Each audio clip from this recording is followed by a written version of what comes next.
السلام علیکم۔ سورہ بقرہ میں ارشاد ربانی ہے کہ ہم نے کعبے کو امن کی جگہ اور اقوام عالم کا مرکز بنایا اور ہدایت کی کہ مقام ابراہیم کو مقام عبادت بناؤ۔ آل عمران میں ارشاد ہوا کہ بندگی حق کے لیے ان لوگوں پر خانہ کعبہ کی زیارت فرض ہے جو اس گھر کی طرف چلنے کی استطاعت رکھتے ہیں۔ زاد المعاد اور فتح الباری میں ہے یہ حکم ربانی سن 9 ہجری میں آیا۔ ذی حجہ کا مہینہ تھا لیکن حج کے دن گزر گئے تھے، ورنہ سرکار دو عالم صلی اللہ علیہ وسلم فوراً حج کے لیے نکل جاتے۔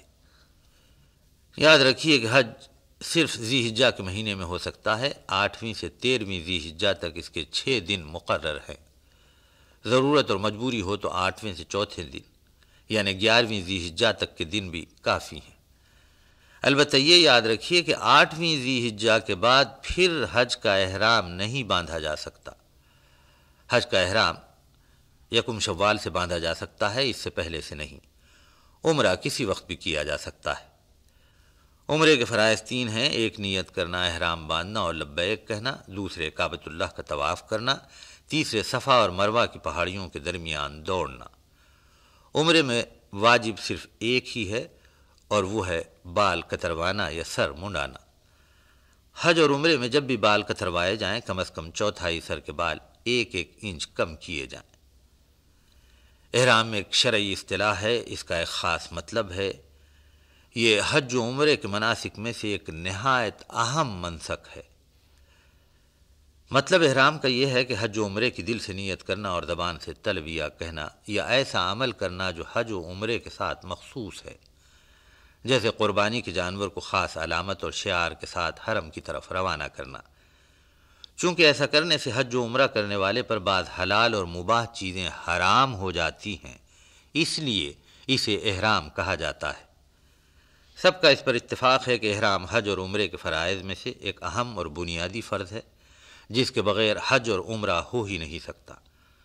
عام طور پر یہ سمجھا جاتا ہے کہ مرد جب سلے ہوئے کپڑے اتار کر ایک چادر اوڑھ لیتا ہے، ایک چادر تہمت کے طور پر باندھ لیتا ہے اور سر ننگا رکھتا ہے تو اس کا احرام وجود میں آتا ہے۔ ایسا نہیں ہے، بلکہ جب نیت اور تلبیہ سے احرام ہو جاتا ہے تو اس کی وجہ سے مرد کے لیے جو چیزیں حرام اور ممنوع قرار پاتی ہیں ان میں سے ایک چیز سلے کپڑے بھی ہیں۔ لیکن اگر کوئی اس کے باوجود سلے ہوئے کپڑے پہنے رکھے اور کسی وقت تک انسلی چادریں استعمال نہ کرے تو اس سے اس کا احرام باطل نہیں ہوتا، احرام اپنی جگہ باقی رہتا ہے۔ البتہ ممنوع چیز کا استعمال کرنے سے صدقہ یا دم لازم آتا ہے، جس سے اس غلطی کی جسے جنایت کہتے ہیں تلافی ہو جاتی ہے۔ احرام کے صرف 2 واجبات ہیں، ایک میقات سے احرام کرنا، دوسرے جن باتوں سے روک دیا گیا ہے ان سے بچنا اور پرہیز کرنا۔ خانہ کعبہ تک پہنچنے کے لیے مختلف راستوں پر ایک مقام متعین ہے جسے میقات کہتے ہیں۔ اس کے آگے حج یا عمرے کے لیے بغیر احرام باندھے نہیں جا سکتے۔ سچ تو یہ ہے کہ میقات کے اندر آپ چاہے کسی مقصد سے جائیں، احرام باندھ کر جائیں، یہ مکے کا حق ہے۔ ہر مسلمان کو چاہیے کہ پہلے یہ حق ادا کرے پھر اپنے کام پر جائے۔ میقات تعداد میں کل 5 ہیں۔ پاکستان اور ہندوستان کے مسافروں کے لیے چاہے وہ سمندری راستے سے جائیں یا ہوائی راستے سے جائیں، میقات ایک پہاڑی ہے جس کا نام یلملم ہے، اس کے آگے بغیر احرام باندھے نہیں جا سکتے۔ یہ پہاڑی جدہ سے کوئی 6 گھنٹے پہلے ملتی ہے۔ پاکستانیوں کو جو ہوائی جہاز سے سفر کریں کراچی سے احرام باندھ کر نکلنا چاہیے۔ احرام ہوائی جہاز میں بھی باندھا جا سکتا ہے مگر غسل، وضو اور نفل پڑھنے میں دقت ہوگی۔ پھر یلملم کی پہاڑی کہاں سے شروع ہوتی ہے اس کا ٹھیک اندازہ نہ ہونے سے بھی حج کے پہلے فرض کو ٹھیک مقام پر ادا کرنے میں غلطی کا امکان ہے۔ اگر کسی کا ارادہ پہلے مدینہ جانے کا ہے تو ایسی صورت میں یلملم پر احرام نہ باندھا جائے بلکہ وہ جدے سے احرام کے بغیر مدینہ منورہ چلا جائے، پھر وہاں سے مدینہ کی میقات ذوالحلیفہ پر احرام باندھے۔ حجۃ الوداع کے موقع پر صاحب قاب قوسین صلی اللہ علیہ وسلم نے یہیں سے احرام باندھا تھا۔ آج کل اس جگہ کو بیر علی کہتے ہیں۔ جو لوگ میقات کے اندر رہتے ہیں وہ اپنے گھروں سے احرام باندھ کر نکلیں۔ یہی حکم تمام مکے والوں کے لیے بھی ہے، یہی حکم ان لوگوں کے لیے بھی ہے جو حج تمتع میں عمرے کا احرام کھول دینے کے بعد مقیم مکہ کی حیثیت سے حج کا احرام باندھتے ہیں۔ احرام کے غسل سے پہلے حجامت بنوانا، غیر ضروری بال صاف کرنا، ناخن ترشوا لینا اور غسل میں احرام کی نیت کرنا مستحب ہے۔ احرام 2 سفید چادروں کا ہو تو بہتر ہے، اس میں نئے کپڑے کی کوئی قید نہیں، پاک و صاف دھلی ہوئی چادریں بھی ہو سکتی ہیں، پیبند لگے ہوئے ہوں بھی تو کوئی مضائقہ نہیں۔ ایک چادر 2.5 گز سے کم نہ ہو تو سہولت رہتی ہے۔ ان 2 چادروں میں سے ایک تہبند کے طور پر کام دے گی، اسے اگر بیچ میں سے سلوا لیا جائے تو کوئی مضائقہ نہیں۔ تہبند ناف کے اوپر اس طرح باندھیں گے کہ ٹخنے کھلے رہیں، دوسری کو چادر کی طرح اوڑھ لیا جائے گا۔ چادروں کا کپڑا اونی، سوتی یا توالوں جیسی بنت کا کسی طرح کا ہو سکتا ہے۔ بخاری و مسلم میں حضرت عبداللہ ابن عمر سے روایت ہے کہ ایک شخص نے رسول اکرم صلی اللہ علیہ وسلم سے دریافت کیا کہ احرام کی حالت میں کیا پہنا جائے۔ ارشاد ہوا کہ حالت احرام میں نہ تو کرتا قمیض پہنو، نہ سر پر امامہ باندھو، نہ شلوار و پاجامہ پہنو اور نہ بارانی پہنو، اور نہ پاؤں میں موزے پہنو۔ حکم یہ ہے کہ جوتا ایسا نہ ہو جس سے ایڑی کی ہڈی چھپ جائے، ایسا بھی کوئی کپڑا نہ پہنو جسے زعفران یا ورس سے رنگا گیا ہو۔ احرام سے دراصل للہیت، اخلاص، اطاعت، عجز و انکسار، نظم و ضبط، تعظیم اور عقیدت کا مظاہرہ کیا جاتا ہے۔ احرام باندھنے سے پہلے دل کو خوب ٹٹولیے کہ یہ سفر اللہ تعالیٰ کے حکم کی تعمیل کے سوا کسی اور غرض کے لیے تو نہیں۔ اگر ایسا ہے تو یہ سفر بیکار ہے۔ حج کا سفر صرف اللہ کی خوشنودی اور آخرت کے ثواب کے لیے ہے۔ یاد رکھیے، مالک الملک کے پاس وہی عمل مقبول ہوتا ہے جو صرف اس کی رضا کے لیے ہو۔ یہ تو وہ سفر ہے جس کا انعام جنت ہے۔ بخاری و مسلم میں رحمت عالم صلی اللہ علیہ وسلم کا ارشاد ہے کہ حج مبرور یعنی وہ حج جو مقبول ہو جائے اس کی جزا جنت ہی ہے۔ ایک اور موقع پر ارشاد نبوی ہوا کہ جس شخص نے محض اللہ کی خوشنودی کے لیے حج کیا، بے حیائی اور گناہ سے محفوظ رہا تو وہ پاک ہو کر ایسا لوٹتا ہے جیسا کہ ماں کے پیٹ سے پیدا ہونے کے روز تھا۔ بخاری و مسلم میں ہے، اللہ کے رسول نے احرام باندھ کر ذوالحلیفہ کی مسجد میں، جو مدینے والوں کی میقات ہے، 2 رکعت نماز پڑھی تھی۔ پھر اس کے بعد سواری پر تشریف فرما ہوئے، جب اونٹنی کھڑی ہو گئی تو اس وقت آپ نے احرام کا تلبیہ پڑھا۔ اس سفر کے لیے اور اس سفر میں جو کچھ اللہ سے مانگا جائے دل کھول کر مانگا جائے، منت سے، سماجت سے، ادب سے مانگا جائے۔ یہ موقع بڑا نازک ہوتا ہے، دل تمناؤں سے لبریز، زبان ہزارہا مقاصد کے لیے کھلی ہوتی ہے۔ یہاں بھی جناب رسالت پناہ صلی اللہ علیہ وسلم کا اسوہ حسنہ ہمارا رہنما ہے۔ آپ نے اس موقع پر جو دعا کی، صحیح مسلم میں اس کی تفصیلات ملتی ہیں۔ سرور کونین صلی اللہ علیہ وسلم نے بارگاہ خداوندی میں عرض کیا کہ مولا، ہم تجھ سے اس سفر میں نیکی اور احتیاط کے طالب ہیں، ایسے اعمال کے جو تجھے پسند ہو۔ اے اللہ، ہمارے سفر کو ہمارے لیے آسان و ہلکا بنا دے، اس کی مسافت کو لپیٹ دے۔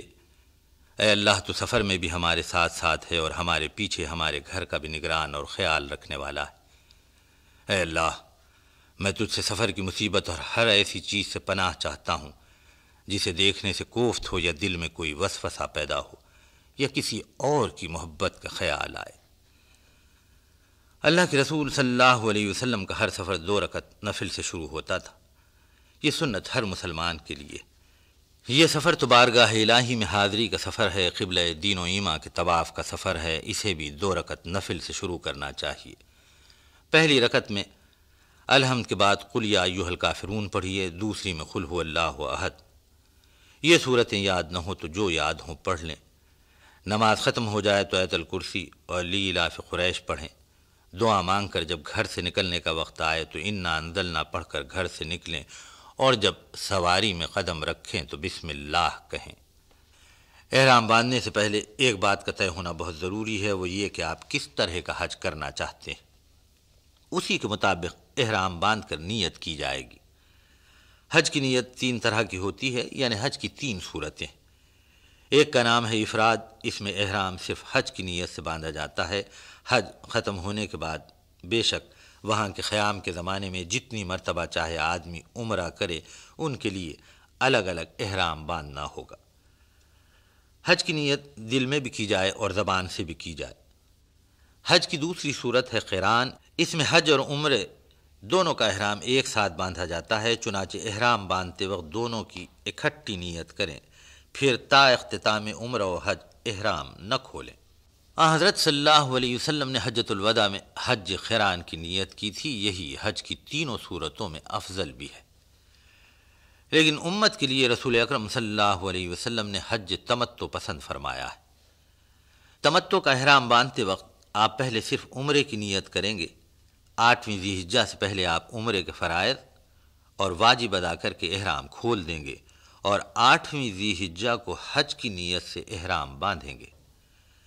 قران اور تمتع دونوں میں حج کے ساتھ عمرہ بھی شریک ہوتا ہے، فرق صرف یہ ہے کہ تمتع میں عمرہ کر کے احرام کھول دیا جاتا ہے اور اس کی پابندیاں ختم ہو جاتی ہیں، لیکن قران میں احرام نہیں کھولا جاتا اور پابندیاں برقرار رہتی ہیں۔ حج کی کسی صورت میں بھی ایک بار نیت کر لی جائے تو پھر اسے تبدیل نہیں کیا جا سکتا، البتہ صرف تمتع میں اس حد تک اجازت ہے کہ عمرے کا طواف شروع کرنے سے پہلے آپ چاہیں تو قران کی نیت کر سکتے ہیں۔ اب یہ ہوگا کہ مناسک حج ختم ہونے تک آپ احرام نہیں کھول سکیں گے۔ حج اور عمرے کی نیت کرتے وقت یہ بھی دعا کیجیے کہ خداوندہ تو اسے مجھ پر آسان کر دے اور اسے قبول فرما۔ میرے بالوں، میرے چہرے، میرے جسم اور میرے تمام اعضاء نے تیرے اور صرف تیرے لیے احرام باندھا ہے۔ نیت اور دعاؤں کے لیے اگر عربی الفاظ یاد ہوں تو بہتر ہیں، لیکن جب انہیں یاد کیا جائے تو ان کا مطلب بھی سمجھ لیا جائے، ورنہ آدمی اپنی زبان میں سمجھ کر خشوع و خضوع سے بھی نیت کر سکتا ہے اور دعائیں بھی مانگ سکتا ہے۔ کون مسلمان ہوگا جسے قرآنی الفاظ کی کوئی نہ کوئی دعا یاد نہ ہو؟ بہتر ہے کہ ان دعاؤں کو دہراتا رہے، جیسے ربنا آتنا فی الدنیا حسنۃ وفی الآخرۃ حسنۃ وقنا عذاب النار، یا لا الہ الا انت سبحانک انی کنت من الظالمین۔ احرام میں جن چیزوں سے روکا جاتا ہے انہیں اچھی طرح ذہن میں رکھنا چاہیے۔ قرآن حکیم کی ایک آیت میں صاف حکم ہے کہ احرام میں رفث، فسق و فجور اور جدال منع ہے۔ رفث کا مطلب ہے عورتوں کے سامنے مردوں کا یا مردوں کے سامنے عورتوں کا اشارتاً یا خوب کھل کر عورت و مرد کے تنہائی کے تعلقات کی باتیں کرنا، یا لذت کا کام کرنا، یا ایک دوسرے کو رغبت سے ہاتھ لگانا، یا جنسی رغبت سے دیکھنا، یا مذاق اور تفریح کرنا کہ لذت ملے۔ فسق و فجور کا مطلب ہے اللہ کی نافرمانی اور کسی گناہ کا ارتکاب کرنا۔ گناہ تو ویسے بھی منع ہے، احرام کی حالت میں اس کے منع ہونے کی اہمیت اور بھی بڑھ جاتی ہے۔ جدال یعنی لڑائی جھگڑا، گالی گلوچ، بیکار کی بحث و تکرار مشتعل کرنے کے لیے تہمت تراشی وغیرہ بھی اسی ضمن میں آتی ہے۔ احرام کی حالت میں صحرائی اور جنگلی جانوروں کا شکار نہیں کر سکتے، شکار کرنے میں کسی کی مدد بھی نہیں کر سکتے۔ پالتو جانور جیسے اونٹ، گائے، بھینس، بکری، دمبے کا ذبح کرنا ممنوع نہیں ہے۔ ایسے جانوروں کا مارنا بھی ناجائز نہیں جو کاٹنے اور مارنے کے لیے حملہ کرتے ہیں، جیسے بھیڑی۔ زہریلے جانور جیسے سانپ، بچھو، بھیڑ، مچھر، پسو۔ البتہ یاد رکھیے کہ جوں کا مارنا منع ہے کیونکہ وہ بدن کے میل سے پیدا ہوتی ہے۔ سلا ہوا کپڑا پہننا بھی منع ہے۔ سلے ہوئے کپڑے سے مراد وہ کپڑا ہے جو مرد کے بدن کے اکثر حصے کو ڈھانک لے اور جسم کی مناسبت سے ایک خاص وضع میں تراشا اور سیا گیا ہو۔ خوشبودار چیز جیسے زعفران اور ورس سے رنگا ہوا کپڑا پہننا منع ہے، کیونکہ ان بوٹیوں میں خوشبو بھی ہوتی ہے اور شوخ رنگ بھی۔ خوشبو زائل ہو جائے تو ان بوٹیوں کا رنگا ہوا کپڑا بھی جائز ہے۔ احرام میں منہ اور سر کا کسی چیز سے بھی چھپانا مرد کے لیے جائز نہیں، خواہ وہ کپڑا ہو، پتے ہوں یا کاغذ وغیرہ۔ منہ اور سر کو اس طرح ڈھکنا کہ وہ چیز منہ اور سر سے لگ جائے منع ہے۔ منہ اور سر سے مراد پورا منہ اور پورا سر نہیں، بلکہ اس کے بعد حصوں کا ڈھکنا بھی اسی طرح منع ہے۔ داڑھی اور سر کے بالوں کو خوشبودار صابن سے دھونا یا کسی لیپ یا ویسلین وغیرہ سے جمانا بھی منع ہے۔ اس سے جوؤں کے مرنے اور بال ٹوٹنے کا اندیشہ ہوتا ہے۔ بالوں میں مہندی لگانا جائز نہیں۔ خوشبو استعمال کرنا، خواہ جسم پر لگائے یا کپڑے پر یا سونگھے، ہر طرح منع ہے۔ خوشبو میں وہ چیزیں شامل ہیں جن میں کسی طرح کی خوشبو ہو، جیسے عطر، پھل، پھول اور بعض سبزیاں۔ خوشبودار چیز کا کھانا ممنوع نہیں۔ آم، امرود، خربوزہ، سیب، سنترا، انار وغیرہ سونگھنا تو منع ہے، کھانا منع نہیں۔ جو چیزیں خود خوشبو کہلاتی ہیں جیسے لونگ، الائچی، دار چینی، گلاب، زعفران، مشک، ان کا سونگھنا اور کھانا دونوں ممنوع۔ تیل سر میں ڈالنا، بدن پر ملنا یا جسم کے کسی حصے پر لگانا ممنوع۔ جسم کے بالوں کا خواہ وہ سر کے ہوں یا داڑھی کے یا کسی اور حصے کے منڈانا، کتروانا، اکھاڑنا، جلا دینا یا کسی دوا اور پاؤڈر سے دور کرنا منع ہے۔ بدن کو بے احتیاطی سے اس طرح سے کھجلانا کہ اس کے کسی حصے کا بال ٹوٹ جائے یا جوں مر جائے یا گر جائے ممنوع ہے۔ حرم شریف کے کسی درخت یا گھاس کو کاٹنا، اکھاڑنا یا کسی جانور کو حرم میں چرانا بھی منع ہے۔ البتہ آگ جلانے کے لیے ایک خاص طرح کی سوکھی گھاس کو کاٹنا اور اکھاڑنا منع نہیں۔ ان ممنوعات سے احرام کی حالت میں بچنا اور پرہیز کرنا واجب ہے۔ اگر احرام باندھنے کے بعد جان کر یا انجانے میں مرضی سے یا اتفاق اور غلطی سے کوئی ایسا کام کر لیا جو منع ہے تو احرام تو برقرار رہتا ہے، لیکن اس کا کفارہ دینا پڑتا ہے۔ احرام سے پہلے غسل کرنا، اور اگر کسی وجہ سے غسل نہ ہو سکے تو وضو کرنا چاہیے، لیکن تیمم نہیں ہو سکتا۔ دراصل یہ غسل یا وضو ناپاکی سے پاکی کے لیے نہیں بلکہ صفائی اور فرحت کے لیے ہے۔ یہ نابالغ بچوں کے لیے بھی سنت ہے۔ احرام شروع کرنے سے پہلے جسم پر خوشبو لگانا سنت ہے، بشرطے کہ یہ ایسی خوشبو ہو یا ایسے طریقے سے لگائی جائے کہ کپڑے پر اس کا نشان دیکھنے میں نہ آئے۔ حضور اکرم صلی اللہ علیہ وسلم اپنے جسم پر خوشبو لگاتے تھے احرام باندھنے سے پہلے۔ غسل یا وضو کے بعد 2 رکعت نماز سنت بنیت واجب پڑھنا چاہیے، بشرطے کہ وقت مکروہ نہ ہو۔ احرام کے وقت ایک تلبیہ کہنا فرض اور 1 سے زیادہ بار کہنا سنت ہے۔ پہلی مرتبہ کم سے کم 3 بار کہنا چاہیے۔ مرد کو تلبیہ اونچی آواز سے کہنا چاہیے، پھر آہستہ سے درود پڑھنا چاہیے۔ یہ الفاظ وہ ہیں جو اللہ کے رسول کی زبان مبارک سے نکلے ہیں اور صحیح مسلم میں ہے کہ تواتر سے ثابت ہیں، اس لیے ان کا کوئی بدل نہیں۔ تلبیہ یا لبیک پڑھنے کے بھی آداب ہیں۔ اسے 4 جگہ توڑ کر پڑھنا چاہیے، اس طرح: لبیک اللہم لبیک، لبیک لا شریک لک لبیک، ان الحمد والنعمت لک والملک لا شریک لک، یعنی حاضر ہوں اے اللہ، تیرے حضور حاضر ہوں، تیری پکار پر، تیرے در پر حاضر ہوں، تیرا کوئی شریک نہیں، میں حاضر ہوں۔ بے شک حمد و شکر کا مستحق تو ہی ہے، انعام و اکرام کرنا تیرا ہی حق ہے، تمام اقتدار تیرا ہی ہے، تیرا کوئی شریک نہیں۔ احرام باندھ لینے کے بعد اس کی کثرت رکھیں، بلندیوں پر چڑھیں، اتار پر آئیں تو اسے پڑھتے رہیں، بلندی پر چڑھیں تو تلبیہ زور سے کہنا چاہیے۔ جیسے ہی آپ پہلی مرتبہ حرم میں داخل ہوں، حج کے لیے یا عمرے کے لیے، اور خانہ کعبہ پر نظر پڑ جائے تو تلبیہ پڑھنا موقوف کر دیں۔ طواف اور سعی میں تلبیہ نہیں پڑھا جاتا۔ جب مکہ معظمہ سے نکل کر عرفات کی طرف بڑھیں گے تو پھر تلبیہ بلند ہوگا۔ یہ سلسلہ اس وقت تک جاری رہے گا جب تک جمرہ عقبہ یعنی بڑے شیطان کے ان گھڑے پتھر کے نشان پر پہلی کنکری نہ ماریں گے۔ ملا علی قاری اور بہت سے فقہا نے لکھا ہے کہ احرام کی حالت میں کپڑے دھونا، مسواک کرنا، ٹوٹے ہوئے ناخن کو کاٹ ڈالنا، سرما لگانا، آئینہ دیکھنا، دانت نکلوانا، زخم، پھنسی، پھوڑے پر مرہم پٹی کرانا، سر کے نیچے تکیہ رکھنا، بشرطے کہ منہ تکیے پر نہ ہو، ایسا جوتا پہننا جس سے پاؤں کی پشت کھلی رہے، گھی، چربی اور تیل جس میں خوشبو نہ ہو کھانا اور زخم پر لگانا، یہ سب کام بلا کراہت جائز ہے۔ ام المومنین حضرت عائشہ صدیقہ نے ایک مرتبہ رسول اکرم صلی اللہ علیہ وسلم سے پوچھا کہ کیا عورتوں پر جہاد فرض ہے؟ جو کچھ اس موقع پر اللہ کے رسول نے ارشاد فرمایا اس کا مطلب یہ ہے کہ عورتوں کے لیے حج اور عمرہ جہاد فی سبیل اللہ کے برابر ہے۔ دنیا کے کسی مذہب میں عورت کو ایک مکمل شخصیت نہیں سمجھا گیا، نہ اسے کوئی قانونی حیثیت دی گئی ہے، مگر اسلام عورتوں کو یہ حق دیتا ہے۔ اس لیے شریعت کے کئی مسائل ایسے ہیں جو عورتوں کے ساتھ مخصوص ہیں، جیسے یہی حدیث مبارک جو آپ نے سنی کہ عورتوں کے لیے جہاد نہیں ہے، حج اور عمرہ ان کے لیے جہاد کی جگہ ہے۔ حج اور عمرے میں عورتوں کے لیے بعض خصوصی احکام ہیں۔ عورت محرم یا شوہر کے بغیر حج پر نہیں جا سکتی۔ محرم وہ شخص ہے جس کے ساتھ اس کا نکاح نہیں ہو سکتا۔ اگر بڑی بوڑھی عورت بھی صرف اپنی ذات پر بھروسہ کر کے تنہا حج پر چلی جائے تو اس کا حج تو ہو جائے گا، لیکن ایک بنیادی حکم کو توڑنے سے اسے گناہ ہوگا۔ البتہ اگر وہ کسی ایسے قافلے یا گروہ میں شریک ہو جائے جس میں اس کی جان پہچان کی ایسی عورتیں ہوں جن کی وجہ سے امن، عافیت، ہر طرح کی حفاظت اور ساتھ داری کی تمانیت ہو، تو اس کے حج پر نکلنے میں کراہت کم ہو جائے گی۔ مالدار عورت جس پر حج فرض ہو گیا مگر اس کا نہ شوہر ہو نہ کوئی محرم، تو اس کو چاہیے کہ نکاح کر لے اور شوہر کے ساتھ حج پر چلی جائے۔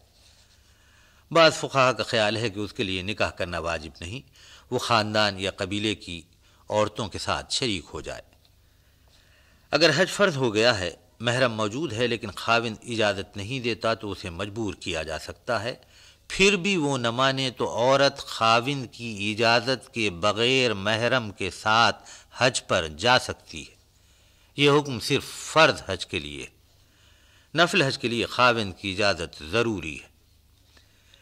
عدت کی صورت میں عورت حج پر نہیں جا سکتی، اگر چلی جائے تو حج تو ہو جائے گا لیکن عدت کے احکام توڑنے کا گناہ ہوگا۔ زاد المعاد میں ہے اگر حج کے سفر میں زچگی ہو جائے تو کچھ حرج نہیں۔ حجۃ الوداع کے موقع پر ذوالحلیفہ میں حضرت ابوبکر صدیق رضی اللہ تعالیٰ عنہ کی بیوی حضرت اسماء بنت امیس کی زچگی ہو گئی تھی۔ ارشاد نبوی ہوا کہ غسل کر لیں، سفر جاری رکھیں اور احرام میں آ جائیں، یعنی حج کی نیت کر لیں۔ ذوالحلیفہ مدینہ والوں کی میقات ہے، یہ تو آپ کو یاد ہی ہوگا۔ اگر کوئی خاتون حج کے زمانے میں فطری اسباب کی بنا پر ناپاک ہو گئی تو صرف طواف، اور ظاہر ہے کہ نماز چھوڑ دے گی اور تمام مناسک حج پورے کرے گی۔ پاکی کے بعد طواف افاضہ کرے گی۔ طواف کے بغیر وہ مکہ چھوڑ کر نہیں جا سکتی۔ اگر کوئی عورت 12ویں ذی الحجہ کو پاک ہو گئی اور غروب آفتاب میں اتنا وقت باقی ہے کہ وہ جلدی سے غسل کر کے طواف کے 4 چکر بھی پورے کر سکے تو فوراً ایسا کرے، ورنہ اس کو غلطی کی وجہ سے دم یعنی قربانی دینا ہوگی۔ عورت کے لیے بھی میقات سے پہلے احرام باندھنا افضل ہے۔ احرام باندھنے کے لیے غسل یا وضو، نیت، دوگانہ نماز کے وہی احکام ہیں جو مردوں کے لیے ہیں۔ ماہواری ایام ہی میں میقات پر پہنچ جائیں تو اس دوران میں بھی غسل یا وضو کرنا چاہیے۔ ہوائی راستے سے جانا ہو تو کراچی ہی سے احرام میں آ جانا افضل ہے۔ تلبیہ عورت بھی 3 ہی مرتبہ کہے گی، اور جب بھی تلبیہ کہے گی تو اس طرح کے ساتھ والی خاتون یا محرم سن سکے۔ اونچی آواز سے تلبیہ کہنے کی اجازت نہیں سوائے اس کے کہ وہاں کوئی غیر مرد موجود نہ ہو۔ عورت کے لیے احرام کا کوئی لباس مقرر نہیں ہے۔ سنن ابو داؤد میں حضرت عبداللہ ابن عمر کی روایت ہے کہ اللہ کے رسول نے فرمایا کہ عورتیں احرام میں آئیں تو دستانے نہ پہنیں، چہرے پر نقاب نہ ڈالیں۔ بعض عورتیں ماتھے پر چھجا لگا لیتی ہیں اور پھر اس پر کپڑا ڈال کر چہرہ چھپا لیتی ہیں، یہ طریقہ غلط ہے۔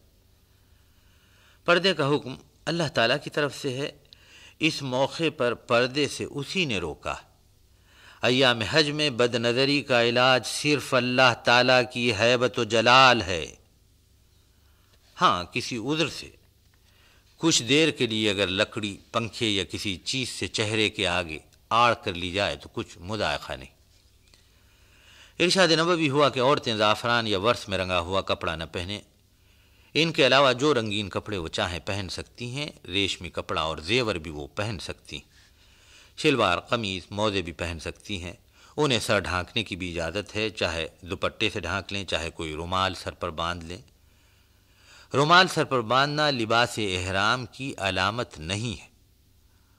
عورتیں اپنے احرام کا آغاز روزمرہ کے نئے یا صاف دھلے ہوئے کپڑوں سے کر سکتی ہیں۔ عورتوں کو جہاں عام کپڑے پہننے کی اجازت ہے، وہیں انہیں اس بات کا خیال رکھنا چاہیے کہ مکمل ستر پوشی رہے۔ ساری پہننے والی عورتیں لمبی آستینوں اور بند گلے کا کرتا پہنیں یا چادر اوڑے رہیں، یا بہتر ہے کہ لامبا کوٹ پہنے رہیں۔ خوشبو، رنگ اور روغن سے پرہیز کریں۔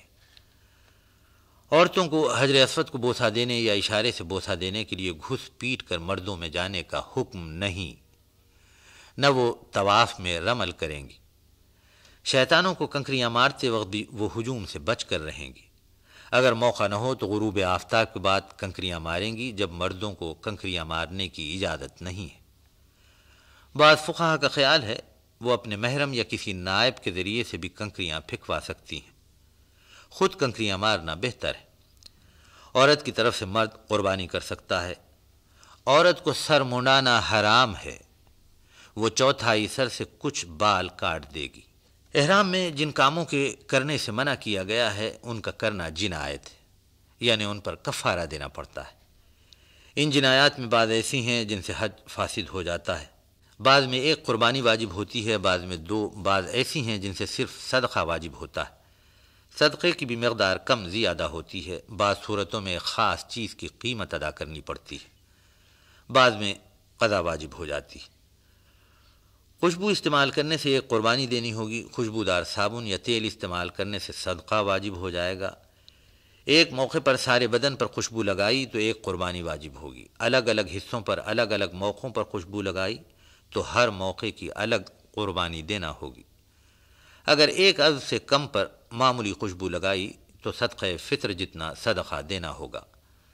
اگر ہاتھوں، پاؤں یا سر میں مہندی لگائی اور مہندی پتلی ہوئی تو ایک قربانی واجب ہے، مہندی گاڑھی ہوئی تو 2 قربانیاں دینی ہوں گی۔